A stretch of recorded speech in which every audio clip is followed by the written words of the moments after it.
Hello guys, welcome back. A very good morning to all of you. आज के इस video में थोड़ा सा सेंसिटिव टॉपिक होने वाला है। आपने कल न्यूज़पेपर में देखा होगा, आज भी आया है कि जो समूह गा की भर्तियां हैं उसमें 5 साल संविदा लगाने की बात हो रही है।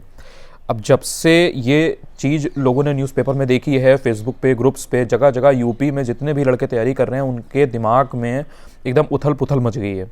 इसके अलावा एक एज लिमिट वाली भी बात चल रही है कि एज लिमिट जो है वो कम कर दी जाएगी, 30 साल करने की बात करी जा रही है। अब आप ये देखिए, ये जो दोनों चीज़ें आई हैं इसके पीछे बहुत से रीज़न हो सकते हैं, पॉलिटिकल रीज़न भी हो सकते हैं और तमाम रीज़न हो सकते हैं। ठीक है, न्यूज़पेपर में बहुत कुछ आता है, ठीक है, हर चीज़ सही नहीं होती है। और आपको भी, जो आप देख रहे हैं, आपको ये चीज़ ध्यान देनी है कि न्यूज़पेपर में कोई चीज़ निकली इसका मतलब ये नहीं है कि वो हो गई है या हो जाएगी। उसमें लिखा हुआ है, प्रस्ताव दिया गया है, सिफारिश की गई है, हुई नहीं है अभी, पहली चीज़। दूसरी चीज़, ये कैसे होगी ये? एक बात बताइए आप, किसानों का मुद्दा आपने देखा? मतलब ये आप अपना कॉमन सेंस लगाइए, किसी का चैनल की बात ना सुनिए, ना मेरी सुनिए ना किसी और की सुनिए। आप खुद सोचिए, किसानों का मुद्दा है, सरकार ने किया, किसानों ने उसका विरोध किया। क्यों? क्योंकि किसान एकजुट हैं, वो एकजुट हैं, उन्होंने लगातार विरोध प्रदर्शन वो अपना कर रहे हैं, बैठे हुए हैं, वो नहीं हट रहे हैं। उनकी एकता की वजह से देखिए सरकार वो चीज़ अप्लाई नहीं कर सकी, है ना? क्यों? क्योंकि उनमें एकता थी। यहाँ पे स्टूडेंट्स अगर एकजुट रहेंगे तो कभी भी सरकार ऐसी कोई चीज़ ला ही नहीं पाएगी। इसके पहले भी इन्होंने, अभी आपने देखा होगा कुछ महीने पहले, इन्होंने ये संविदा वाली जो चीज़ थी वो इन्होंने लाई थी, खबरें आई थी, पूरा एकदम हुआ था। उसके बाद में इनको सफाई देनी पड़ी कि नहीं, हम ऐसा कुछ भी नहीं करेंगे। क्यों? क्योंकि लड़कों ने बवाल किया इन द सेंस, लड़कों ने इसका विरोध किया कि नहीं भाई, ऐसा नहीं करिए, नहीं तो अच्छा नहीं होगा, ये वो पूरा अपना दिखाया, अपना रोष व्यक्त किया। यहाँ पर भी सेम यही चीज़ है कि बातें चल रही हैं। देखिए, मैं पॉलिटिकल केस में नहीं जाना चाहता, मैं नहीं यहाँ पे उसकी बात करना चाहता हूँ, लेकिन आप देखिए ये जो सरकार है, आप साफ देख लीजिए, ये स्टूडेंट्स के फेवर में नहीं कर रही है काम। ये तो, इसमें तो कोई दो राय नहीं है।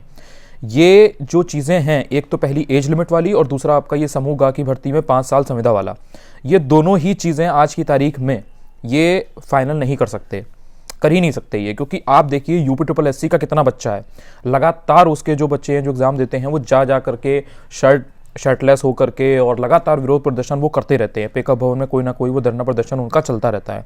इसी तरह से आपने देखा होगा कि जो प्रयागराज है वहाँ पर भी लड़के लगातार प्रदर्शन करते रहते हैं, अपनी बात को, जो भी अपनी जायज़ मांगे हैं, जो भी चीज़ें हैं, उनके खिलाफ अगर कुछ गलत होता है तो वो अपनी बात रखते हैं। कैसे कर देंगे ये? खुद सोचिए आप, अगर ये करेंगे, क्या लोग सड़कों पर नहीं आएंगे? क्या लोग बोलेंगे नहीं? बोलेंगे लोग।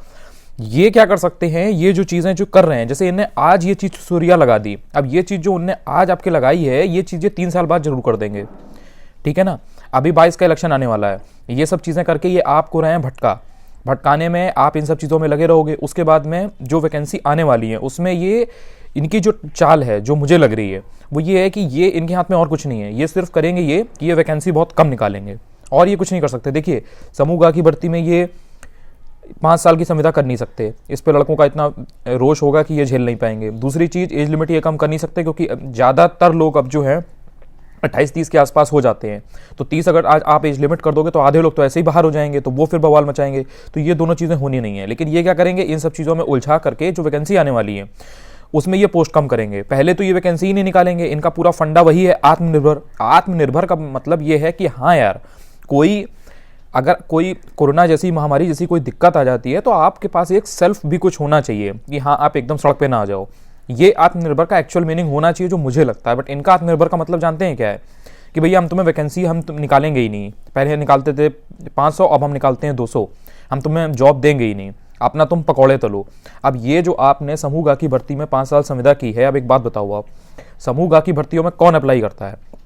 जो एकदम अच्छा है घर से, जिसके पास बहुत पैसा है, वो समूह गा की भर्ती में अप्लाई करेगा। अब आप यहाँ पे वो एग्जाम्पल ना दे देना कि भैया यहाँ सचिवालय में जो उसकी चपरासी की भर्ती थी तो उसमें PhD वाले लोगों ने अप्लाई किया था, एक से एक बड़े लोगों ने अप्लाई, ये सब फालतू की बात ना करना, ठीक है? वो एक एक्सेप्शन टाइप था। लेकिन अगर नॉर्मल आप देखो तो जो बंदा बहुत घर से अच्छा है, जिसके पास एकदम बंगला है, गाड़ी है, पैसा है, अंधाधुंध एकदम अमीरी है, वो बंदा समूह गा की भर्ती में अप्लाई नहीं करेगा, वो ग्रुप B ग्रुप A में जाएगा। ये तो एकदम नॉर्मल बात है ना। समूह गा की भर्ती में जो बेचारे गांव देहात के लड़के हैं, या आप बेचारा भी नहीं कहिए, आप ये कहिए कि जो उतना ज़्यादा फाइनेंशियली अच्छे नहीं हैं, ठीक है, BPL कैटेगरी के हैं या नॉर्मल हैं, जो एक मीडियम क्लास में भी हैं, ठीक है, एक नॉर्मल मीडियम क्लास को आप मानिए, जो मध्यम वर्गीय परिवार का आदमी है, जो नॉर्मल खा पी सकता है, रह सकता है, लेकिन वो इंसान ही समूह खा की जो भर्तियां हैं इनके लिए ज़्यादातर वो अप्लाई करता है, उसमें वो लगा रहता है। आप अगर 5 साल संविदा लगा गए तो आपने उन लड़कों के पेट पे, तो उन लोगों के जो लड़के हैं, उनके जो परिवार हैं, उनके पेट पे तो आपने डायरेक्ट लात मार दी ना। अब ये चीज़ आज इन्होंने निकाली है, अब ये 3 साल में 4 साल में जरूर इसको अप्लाई कर देंगे। अगर आप कुछ नहीं बोलोगे तो, अगर आप बोलोगे, एकजुट रहोगे, आप में एकता रहेगी, स्टूडेंट्स के साथ कुछ होता है वो एकजुट नहीं होते हैं, आपस में राजनीति करने लगते हैं, आपस में एकजुटता नहीं है। आपको यहाँ पे ये देखना है कि हाँ हमारे संग गलत हो रहा है तो हम बोलें।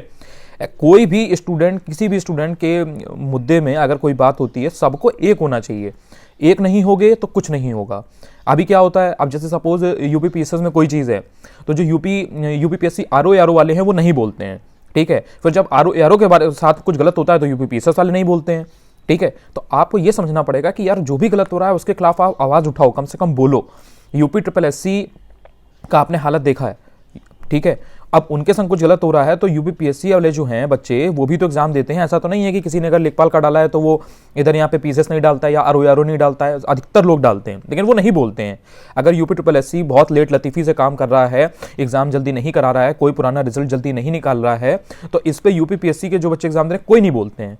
इक्का दुक्का वही 2 4 10 लोग रहते हैं, वो बेचारे रगड़ते रहते हैं, वहाँ यूपीपीएससी से कोई सुनवाई नहीं होती है।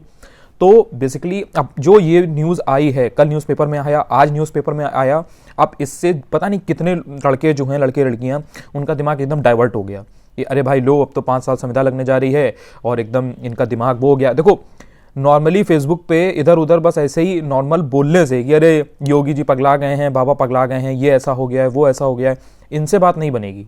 आप कानून के दायरे में रहते हुए एक उचित ढंग से अपनी बात को सामने रखिए, लोगों से बोलिए, आपस में शेयर करिए, वहाँ पे जितना ज़्यादा आप बोल सकते हैं उस चीज़ के बारे में लोगों को अवेयर करिए और एकजुट होकर के अपनी बात को रखिए। ये तरीका है। अब ऐसा भी नहीं है कि जा करके तुम पब्लिक प्रॉपर्टी में एकदम आग लगा दो, रोड जाम करके तुम एकदम लोगों को तकलीफ देने लगो, ये भी तरीका सही नहीं है। लेकिन कम से कम जो आपके संग गलत हो रहा है उसके खिलाफ एकजुट रहो। एकजुट रहोगे, सरकार को भी मालूम चलेगा कि हाँ अगर कुछ गलत है बच्चों के लिए तभी वो बोल रहे हैं, वरना ऐसे कुत्ते ने नहीं काटा है कि एकदम आके वो बोलने लगे। तो अभी इन्होंने पहली बात तो सिफारिश की है, ठीक है। अभी आप एकदम से बवाल करोगे, ऐसा कुछ उल्टा पुल्टा तोड़फाड़ या धरना प्रदर्शन टाइप का, तो वो तो तुरंत कह देंगे कि हमने तो केवल एक सिफारिश की थी, अभी ये कहाँ हुआ है, अभी ये कहाँ से पक्का हो गया।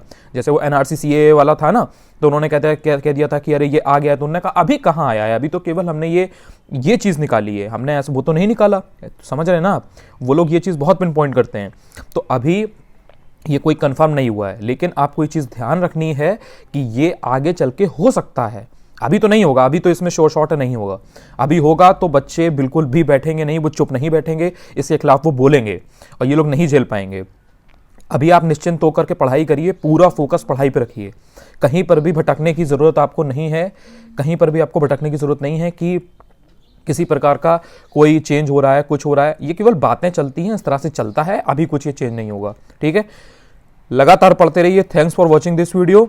आई होप कि आपको थोड़ा सा कुछ एक आइडिया मिला होगा कि हाँ आप डाइवर्ट ना हो अपनी पढ़ाई से, क्योंकि एग्ज़ाम का यही पढ़ने का सही वक्त है। अभी आपका टाइम गवा दोगे फिर आपके पास टाइम नहीं बचेगा। अभी या तो आप इन सब चीज़ों में पढ़े रहो कि संविदा हो रही है या एज लिमिट कम हो रही है, या फिर आप बैठ करके 4 चैप्टर निपटा लो हिस्ट्री के, मॉडर्न हिस्ट्री के या किसी चीज़ के। बाकी आपके हाथ में है, आप समझदार हो, कोई बच्चे नहीं हो। जय हिंद, जय भारत।